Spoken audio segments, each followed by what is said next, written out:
Une fois que vous avez téléchargé votre devis, donc votre fichier Excel, vous allez l'ouvrir et là, vous voyez différents onglets. Ces différents onglets vont vous aider dans la réalisation de votre devis.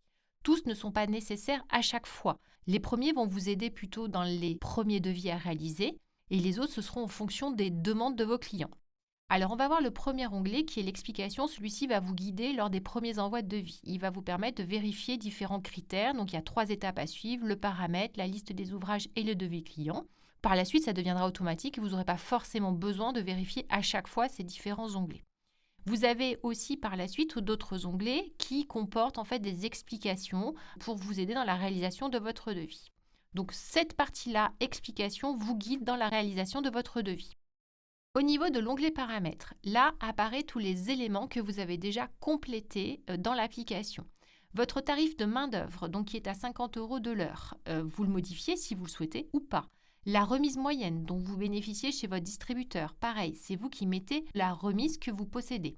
Le taux de marge appliqué sur la fourniture du matériel, le taux de TVA sur le chantier, c'est vous qui renseignez. À partir du moment où vous avez un espace rosé, ça veut dire que vous pouvez modifier les différents critères par rapport à votre devis. Les éléments suivants, ce sont toutes les coordonnées, tous les renseignements associés à votre entreprise et normalement, c'est des informations que vous avez déjà renseignées dans votre application. Si vous ne l'avez pas fait, bien sûr, cet espace est vide et c'est à vous de le renseigner, mais ça veut dire que vous allez le renseigner à chaque fois que vous allez extraire un devis. Donc la bonne procédure, et ce qui va vous permettre de gagner du temps, c'est d'avoir renseigné ces éléments dans votre profil utilisateur à la création de votre devis ou en tout cas lors du premier téléchargement de votre application. En dessous, vous avez bien sûr les prix suivants qui sont utilisés sur les câbles. Donc, on vous a mis un tarif standard, mais que vous pouvez bien sûr modifier une fois encore puisque la case est rosée. Donc ça, c'est sur les paramètres. Une fois que vous aurez eu l'habitude de faire 2-3 devis, vous verrez ces paramètres, soit vous les laissez figés, soit vous les adaptez en fonction des devis. Mais vous n'êtes pas obligé d'y aller à chaque fois.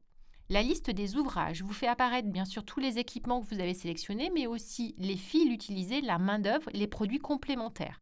Toujours pareil, une case rosée veut dire que vous pouvez la modifier. Là, vous vous rendez compte qu'il y a 15 mètres, vous voulez le modifier parce que vous savez que vous avez des fils d'avance dans votre entreprise, eh bien, vous diminuez le nombre de mètres. Mais ça, vous le verrez dans un autre tuto et on vous expliquera les choses. Vous avez 2 autres onglets par la suite qui sont le devis client, main-d'œuvre séparée et main-d'œuvre intégrée. C'est vous qui choisissez. Soit vous voulez un format avec main-d'œuvre intégrée ou un format avec main-d'œuvre séparée, mais les deux sont exactement les mêmes. Vous avez également la liste des références au niveau des onglets.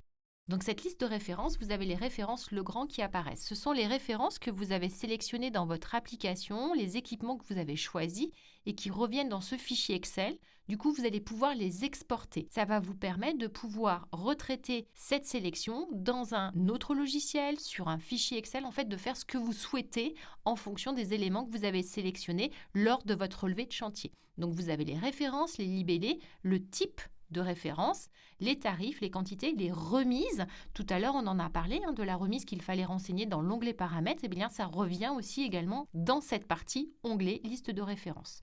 Au niveau de tous ces onglets, de façon simple, vous avez les 2 premiers onglets qui vont énormément vous servir au démarrage de votre devis, puis les autres que vous utiliserez au fur et à mesure des besoins de vos clients.